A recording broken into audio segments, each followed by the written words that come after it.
Welcome to Fostering Godlike Sexuality at Home. Our goal here is to empower parents to teach their children to see sex in a godlike way. My name is Brigham Elton. I'm a pornography and sexual addiction counselor who've helped thousands of people overcome even the appeal of pornography. And I'm hoping to get out in front of this and try to help parents to set up their homes to chase godlike sexuality from the beginning.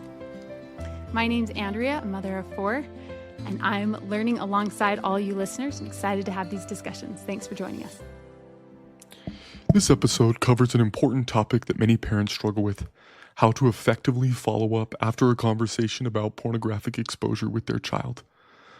We highlight key reasons why follow-up is so crucial and provide detailed practical suggestions for what those follow-up conversations can look like. We also emphasize the importance of making these follow-ups short, informal, and focused on building skills and confidence in the child rather than just rehashing the initial exposure incident.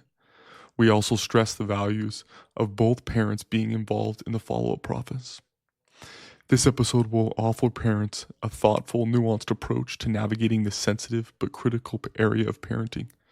The advice shared can help ensure these conversations have a lasting positive impact on a child's development and understanding of healthy sexuality. We've had all these awesome conversations about like how to handle and prepare for this moment of pornographic exposure. Mm-hmm. But one thing like that I hear you keep hitting as we keep talking about is how important it is to follow up. Like this isn't a one-time moment. There's a follow-up. Yeah. And I'm wondering like why that's so important to you. I think that the main thing about follow-up for me is that it really gives me the opportunity. I mean, because we're going to have these conversations in the moment. A pornographic exposure moment kind of forces you into a conversation, right? Totally. A follow-up is a choice conversation. Yeah. And that tells something different to your kid than just like a responsive conversation, right? Like that shares that, like that shows that you're on the same team as them. It shows that like that what you've talked about really matters. Yeah. And I think it kind of anchors what you tried to bring to that initial responsive conversation to like it anchors it deeper, because they are going to be wondering in the future, like, wait, what do my parents really think of me?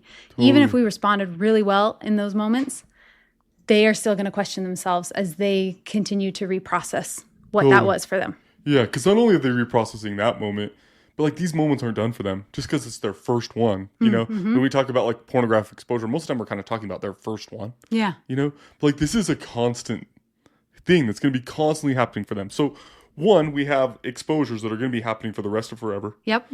2 is that this kid is going to rethink that conversation just like we all do, right? Like we all like say like, we recently had Thanksgiving and like we just like said what we're thankful for, and then like 5 seconds later I'm like, oh, I'm actually grateful for this and this too, you know. And like we reprocess those moments. Yeah, we realize that there's more things that we want to say. Totally. Yeah.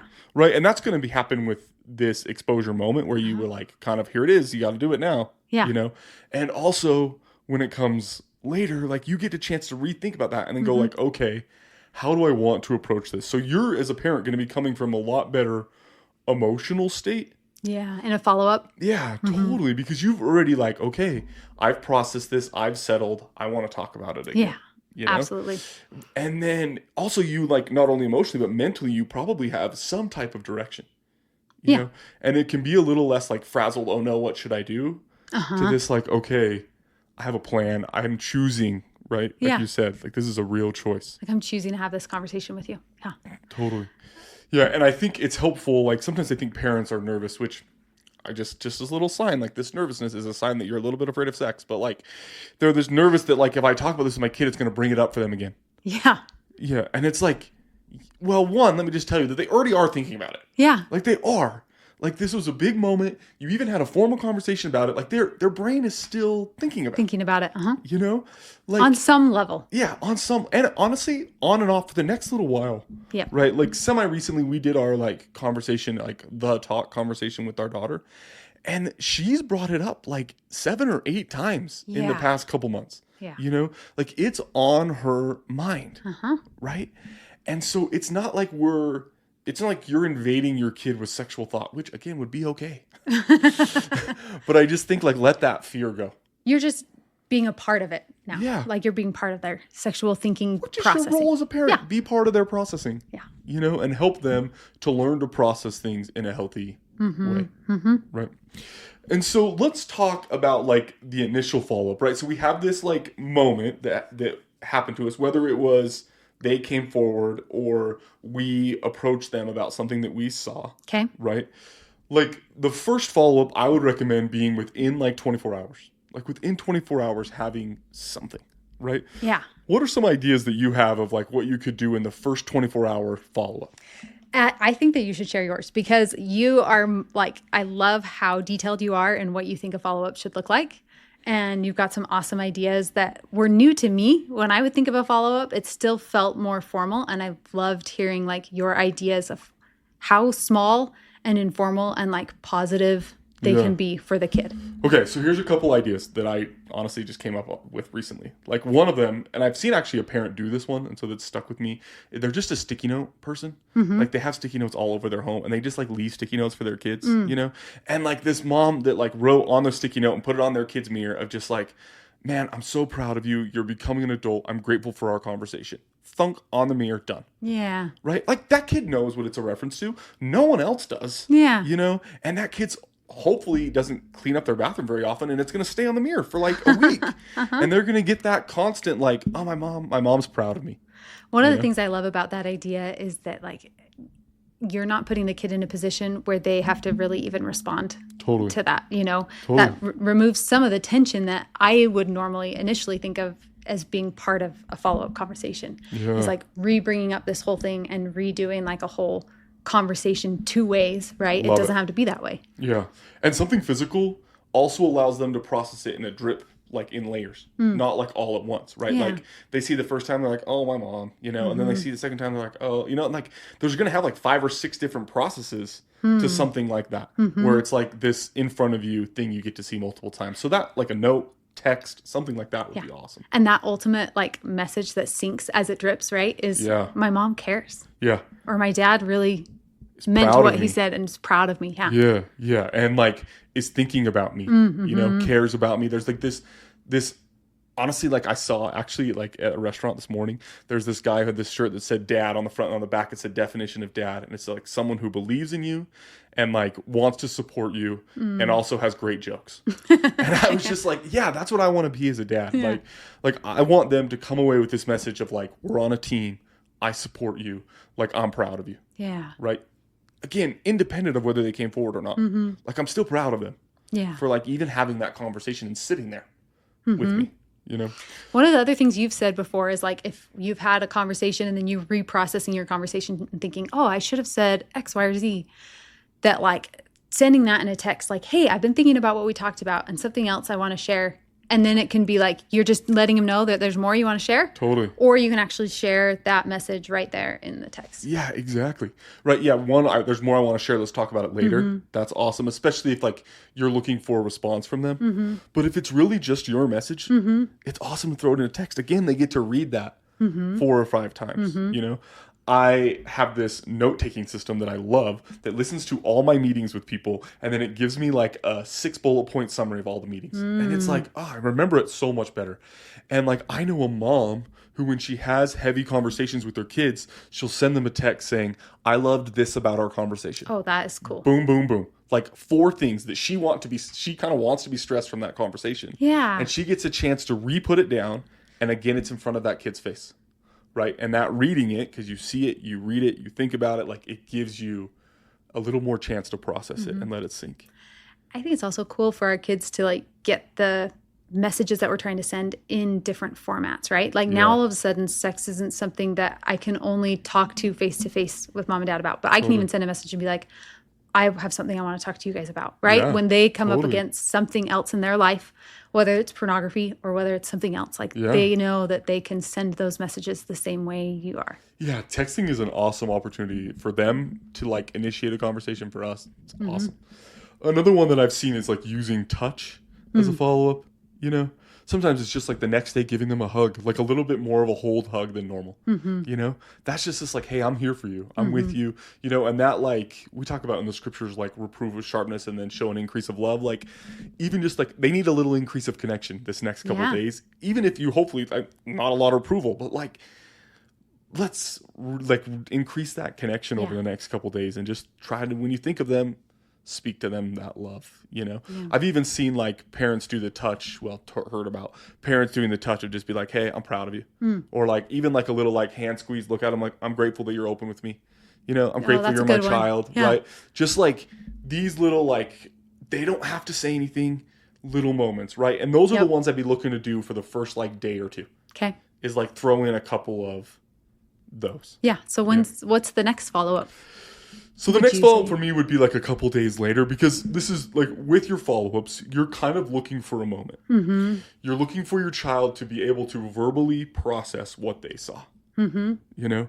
And so these later ones, like a car ride is an awesome time. Like this is, because you're looking for a response, some privacy can be helpful here. Yeah. So that a kid isn't having to think, what is everyone thinking? Can everyone hear me? You know? And so you're trying to create moments, right? And I would want to be less formal than like, hey, come up to my room. Okay. You know, because sometimes those come up to my rooms are a little heavy, you know? Like, but I would love to be in a private place where I can be like, hey, I was thinking about that again, you know, and I just wanted to tell you, like, if I ran into that again, this is what I would do. You know? So you're sharing your process again. Yeah, share my process again. Then I would ask, like, what would you do? I could do that. Yeah. Right? Or like, what were your thoughts about our conversation? Oh, yeah. Know? So kind of the processing of the conversation rather than the exposure moment itself. But just like, hey, do you have any thoughts about what we talked about recently? Is there anything else you want to share? Because even that process is them processing the moment. Like, and that conversation or this potential maybe one day, other day thing has a little less pressure of like what was done and can just be like, we're looking for a manifestation of skills. Okay. As much as we're looking for, like, are they okay from their last moment? Yeah. You know? And so, like, this manifestation of skill, like, okay, this is what I would do in the future, or this is what I thought about our conversation, which would also manifest some level of skill, is going to help enable them for the future. Right? Yeah. So that even when, because it also is an exposure, when they're, like, let's say they're laying in bed, try to sleep, and they remember the images, right? They still, in that moment, now hopefully have skill of how to direct those thoughts. Right? Yeah. Back towards a godly perspective of sexuality. Right. Yeah. And so that conversation would look a little bit like this, right? So like we're alone, right? And I think one of my favorites is like, what would you do in the future? You know, like, and I would start with, look, like, okay, I was thinking about that again. And I just want to tell you like what I would do if I ran into that moment, you know, and I would do this, this, and this. Like if I saw something like that, the first thing I would say is, I don't want that in my life. Like, I don't want that because it's not real. Like, it's not real intimacy. It's not like what a body is meant for. It's not real, right? And I really want to like share my body with someone that I choose. Yeah. Right?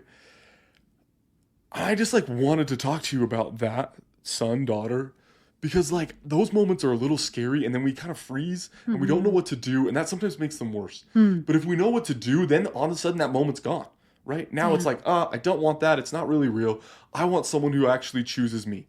It's over. Like that moment's over. Right. Instead of it sitting in your brain all day. Yeah. Right. And I like that you're talking about like future moments, but also like giving them those skills for like, hey, when this comes back up in your mind. So now you're sharing that, you know, this isn't just like you saw this, we talked about it, now you're never going to think about it again. But you're kind of expressing that like, hey, I know how this goes. Like, I know that those things come back up and we have to figure out what to do with them. So I just wanted to reshare that again. As they come back up, like you can learn this skill. Yeah. And honestly, like I would either ask them like, what would you do? What do you think you would want to do in the future? Or I'd say like, look, like I think this process is so important. Like I would love to practice it with you. Yeah. Right. So like, let's imagine, right. And now we're just teaching skills here. Like, let's imagine that you saw an image of an individual that was naked, you know? Yeah. Like, what about that is real? What about that is not? You know, and then talk about those things and try to help them process it out long form. And then I would help word shorten it. Kind of take it into a compact version of that longer discussion. Because I think sometimes they think, it has to be this big process every time. The shorter, the better. Like the easier they're going to be able to grasp onto it in the moment they need it, right? Exactly. I understand it's going to need some longer conversation, but then I again would boil it, right? So if this kid talks about, well, like people don't walk around naked. You only really show your nakedness really to your partner typically, or your doctor or parents, you know? Yeah. Right. And like, family. okay, yeah, that's not real. Like that's like nakedness is really private, right? And that's so public. So like, that's not real because it's public, you know, and real intimacy is private. Yeah. Right. And so in that moment you could go like, look, I don't want that. Like, nakedness is not public. It's a private, personal thing. Boom, done. And like that whole, and like show them that it's short and compact and I'm past it. Yeah.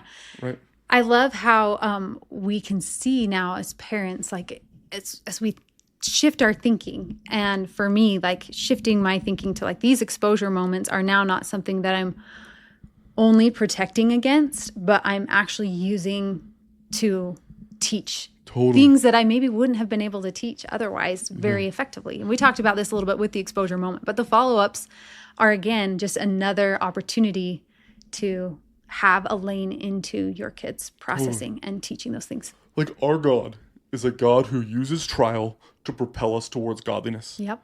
And like as a parent, I want to do that with my kids. Like I want to use the trials that come in their life and use them to propel them to godliness.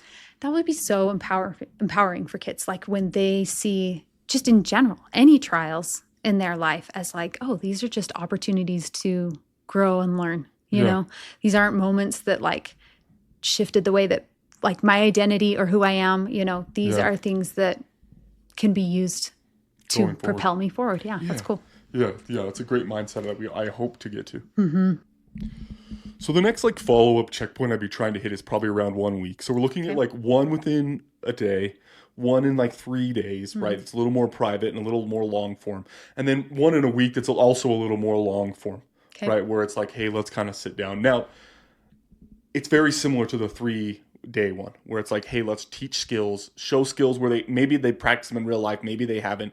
But like what I'd be looking for here is like, is my child like have a pose of fear? Like, are they putting off this energy of like, I'm afraid this is going to get me shoulder slump fear, you know? Yeah. Or is this like chest out, I believe I can do it belief system, right? Like this happens with clients in my office. Like week 1, they're nervous. Week 2, they're like, is pornography? I don't even know if I could actually beat it. Week 3 and 4, all of a sudden you see them like their chest broad and they have confidence. They speak with confidence, right? And we're looking for that to happen for our kids, right? As they get more confidence, like I can do this. Yeah. Like I can handle this moment, right?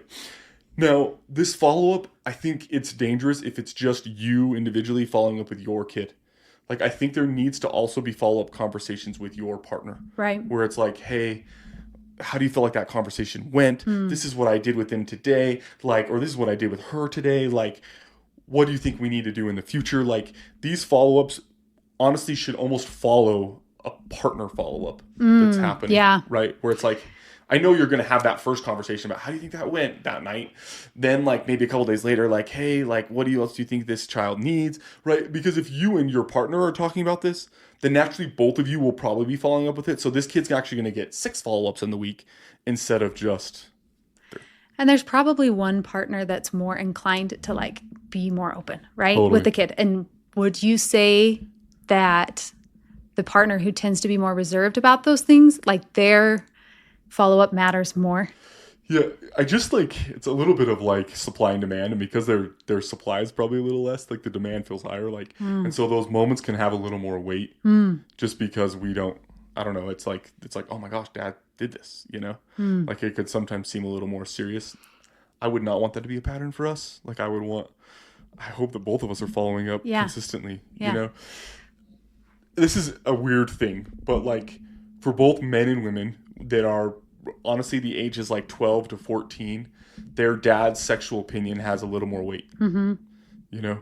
And so, yeah, dads in particular, like I understand, like I would guess that like 70% of the people who listen to this are moms, maybe even 80, you know? Right. But like, man, dads are so awesome. And the more they can get engaged, the better, you know? Yeah. And I think that, like they'll surprise themselves if they like step into it a little heavier. Yeah. What like they're capable of contributing Totally. in that moment, even if they don't feel it at all. Yeah. Right. Because I think a lot of times dads don't really feel successful in this area. Like the skills that they were taught were run away, Hama ham elder avoid. You know? And so, like, I think they don't feel very confident. But if they start speaking about it, it's also going to help them reprocess their own stuff. But also it's going to, like, I think they'd be surprised at how good they will be at it if they'll just start. Yeah. You know? I agree. Yeah. Scary, though. I get it. Yep. You know? So as parents are preparing to, like, initiate some of these follow-ups that we've talked about, the 24-hour, 72-hour, a week later, short little follow-ups, what are some things that you would want to make sure, like, that we would maybe want to try to avoid? Okay, so one of the first things I would tell you is, like, try not to be long. Like, the shorter you could be, the better. You know? Like, if you draw it all out again, like, it's just going to make it bigger than you really want it to be. This is so true in the 24-hour. And then, like, you have a little more length in the 3-day and then a little more length in the week. But, like, all of them should be short. Like, if any of them more than 10 minutes, I'm like, that's like a little red alarm for me. You know? That's such a good reminder for me. Like, I think that I can totally be prone to drawing things out. So that's good. Yeah. I like that. And, like, sometimes it's more for you than it actually is for them. Like, when you draw it out that long. Yeah. Like, I'm trying to get my own security and my own peace of mind. And, like, are we good? Rather than, like, giving them what I know and feel confident that they need. Totally. You know? Then as a parent, I would not try to dig into, like, is my home safe? Is it going to get pornography again? Like, if you want to figure that out on your own and try to, like, work on ways to delay exposure in your home, great. But you're not, like, asking the kid, like, so tell me, like, where did you find this? Where did you find this? Do it? How did it slip through, kind of a thing? If they choose to tell you that, fine. But, like, I would never ask that question. Like, never. Right? Like, you can go and figure out where your holes are. Plus, exposure's not the worst thing in the world. Like, it's going to be okay if these exposures are happening because they're awesome teaching moments. Yeah. So that's, again, a good sign for a parent, for me as a parent, to go, like, oh, I'm now still kind of leaning more on that, like, fear, avoid, got to, like, make sure this never happens again, rather than use these, like, do what I can reasonably to protect my home and my kids, and then use these as teaching moments. Because especially if you just taught skills, if they don't have one happen to them in the next 24 hours, that skill is no longer going to be useful because they didn't practice it. Which is what the follow-up's for. Yeah. Right? Exactly. Because we know that with that exposure, the thoughts are going to happen again. So we know, like, that's why it's such a great time to follow up and teach skill, because we know they're going to happen. Right? But even if they happen with a computer again, like, it's not like your kid is going to get out of your home and then never be exposed to pornography again. You know? No. Like, we have to teach these skills. The goal is to teach my child skills to be successful outside this world, not to, like, shelter them in my home until eventually they, like, get off to college and hopefully they figure it out. Yeah. Right. Okay, a couple more things I wouldn't do. One is I wouldn't make media evil.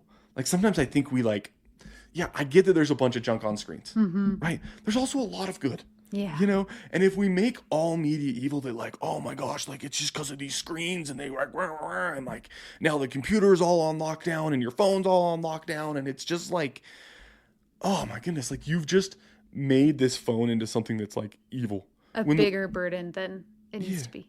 Because really, like, screens are an awesome, awesome thing. We, like, can do so many amazing things, and, like, we don't want to create this fear of, like, my phone is ruining me. You know?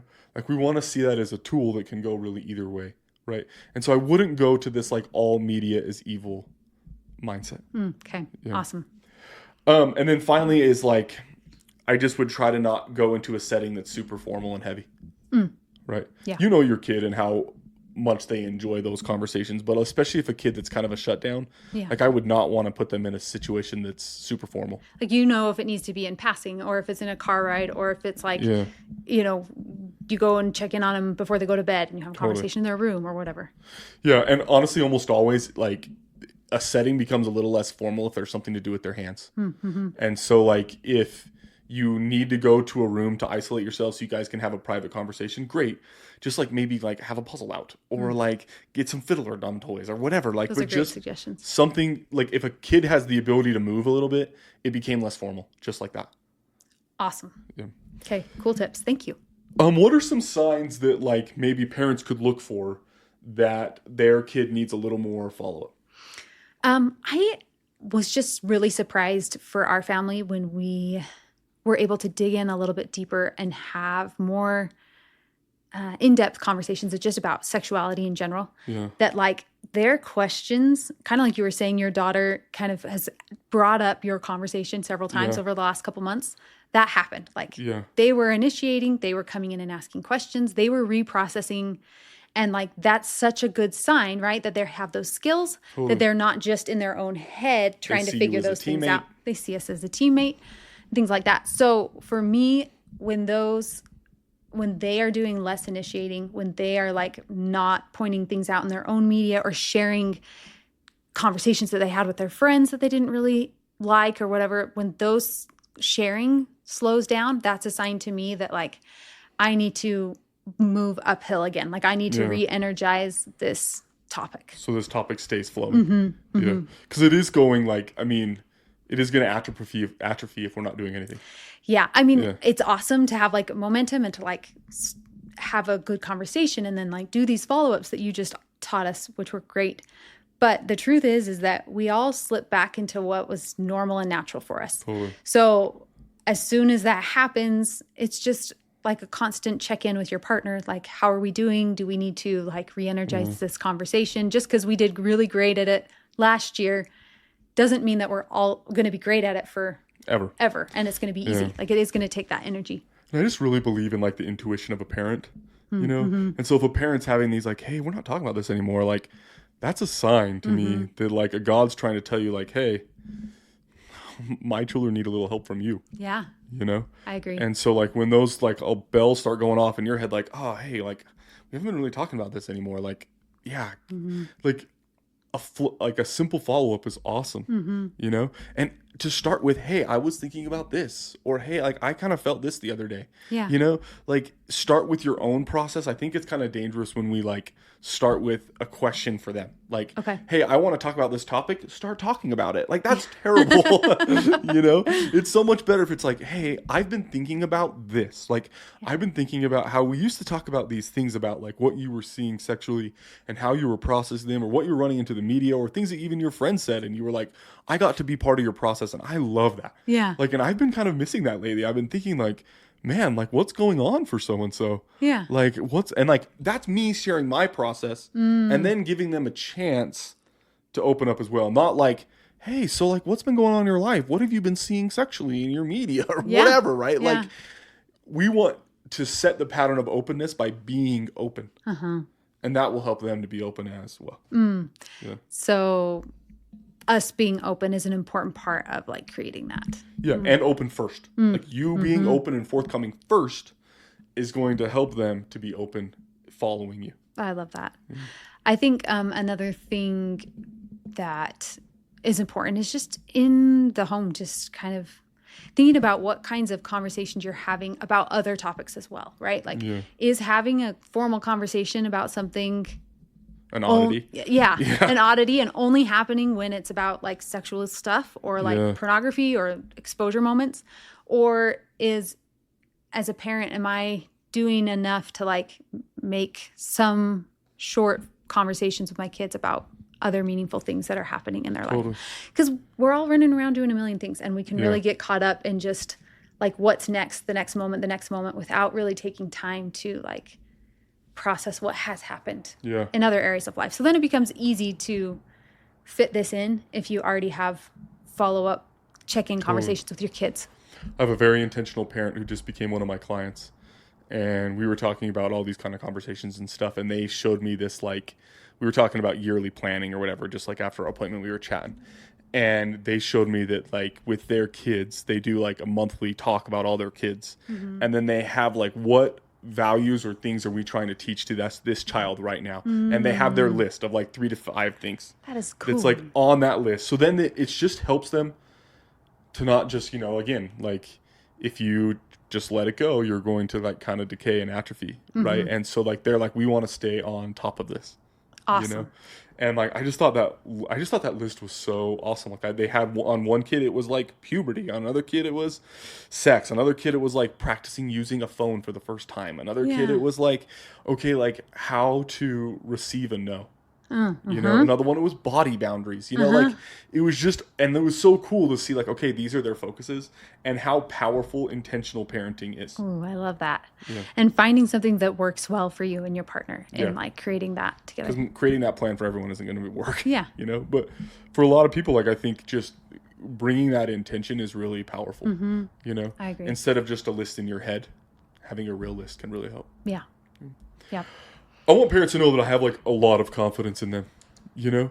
And like the biggest issue around sexuality is that it's hidden, and that makes it have this idea that it's kind of wrong and bad, and then it decays into evil. Yeah. Right? And so like even if you're terrible at this, listening to this and doing something is going to be better than doing nothing. Absolutely. Like you could say the absolutely worst stuff and it actually is better than saying nothing. Right? And so like as a parent, try. Like you're going to do so well, and I have so much confidence in them that like you're going to give skills to your kid, to kids who don't really have sexual management skills.